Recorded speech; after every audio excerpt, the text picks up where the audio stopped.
Hello, this is the cast of Grey's Anatomy. How drunk are you? Because you just did 3 rounds with Henry Goldblatt, so... I'm totally fine. Perfect amount of drunk. Perfect amount. Nice. That's the best way to start off a Sunday, right? You just take it up and you just maintain for the rest of the day. Now, right at the end of the panel, Giacomo, you brought up trial. This is a big part of Grey's Anatomy this season, is Alex versus DeLuca. As we get closer to the trial for everyone, how do you think that's going to start to divide the hospital? Yeah, it's definitely sort of brought a picking of sides, choosing of sides for everybody on the show. And I think DeLuca at this point feels just kind of alone and nobody really to talk to. So he's found a friend and a confidant in Joe Wilson, and so that's sort of where he's at right now. I asked the writers; they don't really give me much information. I think they have a bunch of forks in the road, in the sense that they have a couple of ways that they could play out the trial, but I know nothing, unfortunately. Yeah. They know better than to tell us too much. Yes.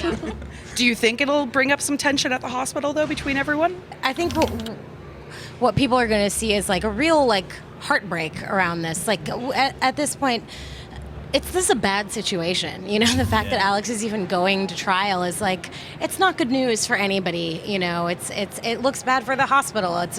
God only knows what's going to happen to Alex, and we all have a stake in wanting to. All of the doctors have a stake in wanting things to turn out as best as possible, and yet there's no getting around the fact that a trial is bad news. Right. And it gets interesting because where you land out in it, everybody's looking at it from both sides, but it says something about you as a person where your knee-jerk reaction is. You know, like Ben actually challenges Meredith in a sense. So are you just down with blind loyalty? Yeah, just because of is it blind loyalty, that sort of thing. And for me, that's a really interesting question, and she backs it up and stands by it. But it's an interesting thing where everybody's got to kind of explain why they're coming from where they're coming from. Mm-hmm. I think Stephanie's doing the smart thing and staying the hell out of it. But we are going to learn more about Stephanie in a coming episode. I saw on a log line we're actually going to be seeing a younger version of Stephanie. So are we going to get a little bit more history about her finally? You're going to see the younger version of her in the context of the history that you already know about her with regard to her sickle cell, and so how in the context in which you'll see it, how that plays out in that entire episode. Actually, you're going to learn a lot more about our core characters and Stephanie too. Okay, all right. And Kelly, I feel so bad for Maggie. I mean, the audience knows about Riggs and Meredith, but she doesn't. How do you think she's going to feel when she eventually finds out?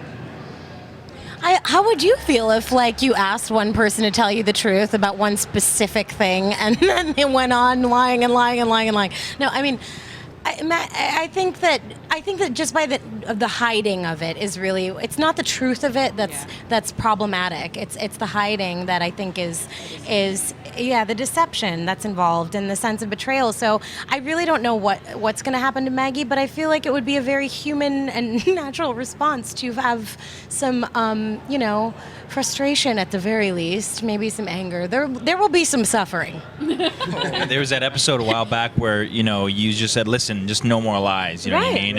And then she goes down and Meredith lies, says somebody had the wrong address or something, and it was Riggs who had come to the door. It was just to see after she had just said no more lies, and then right after that lies. It was just I'm not looking forward to that coming out. When it goes down, I'm Team Maggie.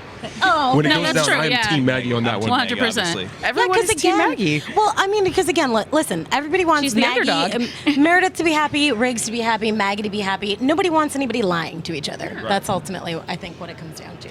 We'll see. Giacomo, I have to ask, I'm sensing kind of a little flirtation between Joe and Andrew. Am I wrong about that? Or is there maybe some feelings there? I mean, the episode that just aired, he came out and said that, expressed indirectly some feelings towards her. He didn't outright say, I have something for you, but he sort of mentioned that he doesn't like seeing her with the guy who always, beats people up and hurts people around them, and that she deserves better, which I think was, obviously alluding to that he could do better for her.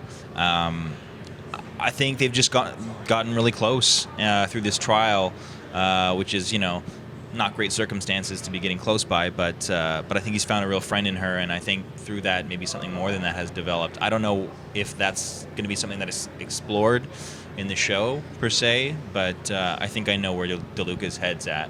I don't know about Joe's head, but I can be responsible for mine. He's all lined up for the friend angle. Yeah, the exactly. friend. Yeah, long game. Yeah. Well, speaking of relationships, Jason, can you talk a little bit about what we're going to be seeing for Ben and Bailey? There's kind of a push-pull last season in terms of who was really in charge. He did kind of Ben's push in back. charge. Ben's in charge. Let's clarify that. She's the chief of the hospital. She's the chief of the hospital. Yes. So And then there's home. No, what does that look like moving forward?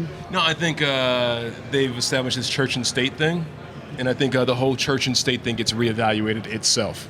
Because as a way of getting through work, church and state, the reality is their career is their biggest passion of their life besides their family. So it's like trying to separate the two is really hard. So that itself is going to get under examination. So they got to go back to the drawing board to figure out how they shuffle this stuff out. All right, now you guys described your characters in 3 words for the next few episodes.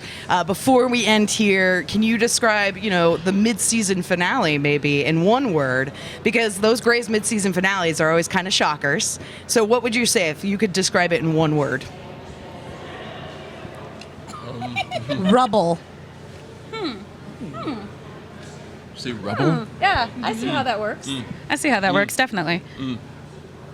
We're not going in order, guys. Feel free to jump in. Yeah. I'm trying to figure out something that doesn't get me fired by Shonda Rhimes. Yeah.